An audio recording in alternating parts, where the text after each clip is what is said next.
जिसके पास कभी खेलने के लिए खुद का बैट नहीं था, जो अपने दोस्तों का बैट उधार लेकर खेला करता था, जिसके पास ग्लव्स और पैड खरीदने के भी पैसे नहीं थे।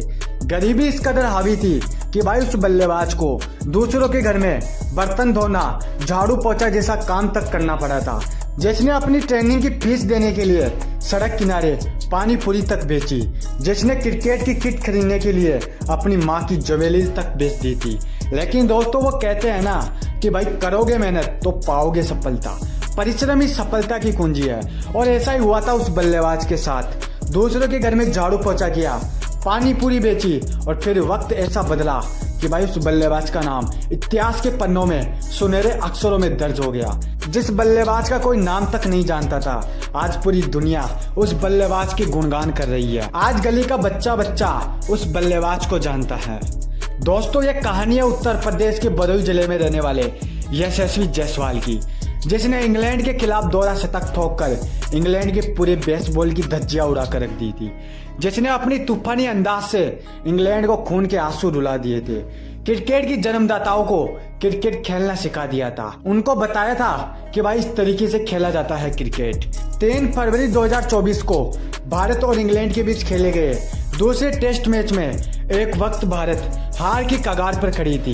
भारत मुश्किल स्थिति में फंसी हुई थी, बस कुछ विकेट और फिर टीम इंडिया का खेल एकदम खत्म।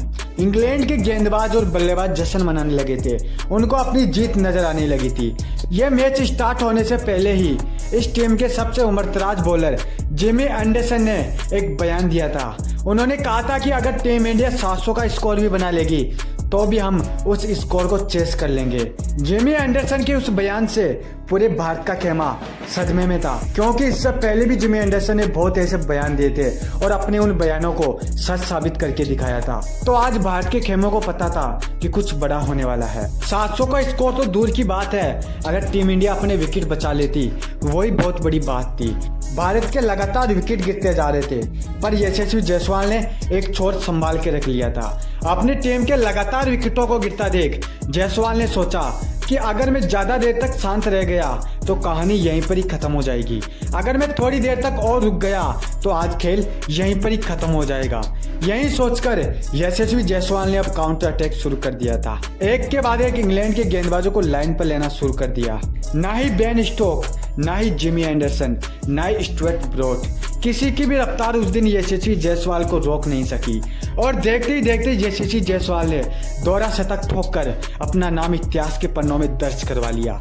भारत को मुश्किल स्थिति से निकाल दिया, इंग्लैंड को बैकफुट पर धकेल दिया। जो गेंदबाज 700 के स्कोर को चेस करने की बात कर रहा था, उनके सामने 700 का स्कोर तो नहीं, लगभग 550 का स्कोर भारत ने खड़ा कर लिया था। यशस्वी जायसवाल ने अपना दोहरा शतक ठोककर इंग्लैंड के खेमे में यह मैसेज डिलीवर कर दिया था कि मैच के परिणाम से पहले ही जश्न मनाना कितना भारी पड़ सकता है। यशस्वी जायसवाल ने तो अपना काम कर दिया था। जायसवाल की दोहरे शतक की मदद से भारत ने 550 का स्कोर खड़ा कर लिया था। इस 550 के स्कोर को चेस करने के लिए आए इंग्लैंड के बल्लेबाज भारतीय गेंदबाजों के सामने कोई गली के क्रिकेटर नजर आए। जैसे जैसे इंग्लैंड के बल्लेबाज मैदान पर आ रहे थे, उसी पल आउट होकर ड्रेसिंग रूम में लौट रहे थे। जिमी एंडरसन का वो बयान आज उनके लिए उल्टा साबित हो गया था, और देखते देखते इंग्लैंड की पूरी टीम ताश के पत्तों की तरह धाराशायी हो गई थी। खुद की चाल ही इंग्लैंड पर भारी पड़ गई थी, उनका बेसबॉल ध्वस्त हो चुका था। अकेले जायसवाल ने पूरे इंग्लैंड को खून के आंसू रुला दिए थे, पूरे इंग्लैंड को धो डाला था।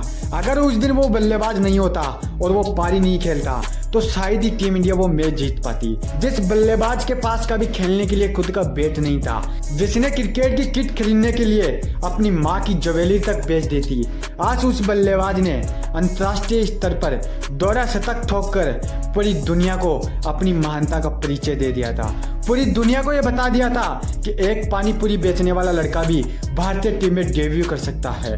एक पानी पूरी बेचने वाला लड़का भी इंग्लैंड जैसी विध्वंसकारी टीम के सामने दोहरा शतक ठोक सकता है। दूसरे टेस्ट मैच की पहली पारी में यशस्वी जायसवाल जल्दी पवेलियन लौट चुके थे, लेकिन दूसरी पारी में उन्होंने दोहरा शतक ठोककर अपनी पहली पारी का बदला ले लिया और अपने दोहरे शतक से BCCI chief selector Jay Shah के पास अपना यह मैसेज डिलीवर कर दिया कि मैं अब भारत का परमानेंट परमानेंट बल्लेबाज बनने के लिए काबिल हूँ। दोस्तों, ऐसे महान बल्लेबाज के लिए एक लाइक तो बनता है।